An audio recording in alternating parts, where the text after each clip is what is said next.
Hi friends, soya మిల్క్ని ఎలా తయారు చేసుకోవాలో చూపిస్తాను. అంతకన్నా ముందు వీడియోని లైక్ చేసి ఛానల్ని సబ్స్క్రైబ్ చేసుకోండి ప్లీజ్ ఫ్రెండ్స్. ముందుగా అయితే సోయా బీన్స్ని రాత్రంతా నానబెట్టుకోవాలి. ఇలా రాత్రంతా నానబెట్టుకున్న సోయా బీన్స్ని ఒక మిక్సీ జార్లోకి వేసుకొని మెత్తటి పేస్ట్ కింద పట్టుకోవాలి.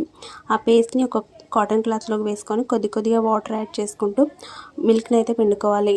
ఇలా పిండుకున్న మిల్క్లోకి కొంచెం వాటర్ వేసుకొని డైరెక్ట్గా తాగేయచ్చు. 100 గ్రాముల మాంసంలో ఉన్న ప్రోటీన్స్ 1 కప్పు సోయా మిల్క్లో అయితే ఉంటాయి. సోయా మిల్క్ చాలా మంచిది. సోయా చంక్స్, సోయా మిల్క్తో చేసిన ఏ ప్రోడక్ట్స్ అయినా చాలా మంచివి. మాంసం కన్నా కూడా ఈ సోయాతో చేసిన ప్రోడక్ట్స్ అన్నీ చాలా మంచివి. నేనైతే కొద్దిగా మిల్క్ని అయితే కొంచెం గోరువెచ్చగా చేసుకొని తాగుతున్నాను. డైరెక్ట్గా తాగేయచ్చు తాగాలనుకుంటే. ఇందులో షుగర్ కూడా వేసుకోవాల్సిన అవసరం లేదు. కొద్దిగా మిల్క్లో కొంచెం తోడు వేసాను, పెరుగు. మా పాప కోసం ఉంటాను.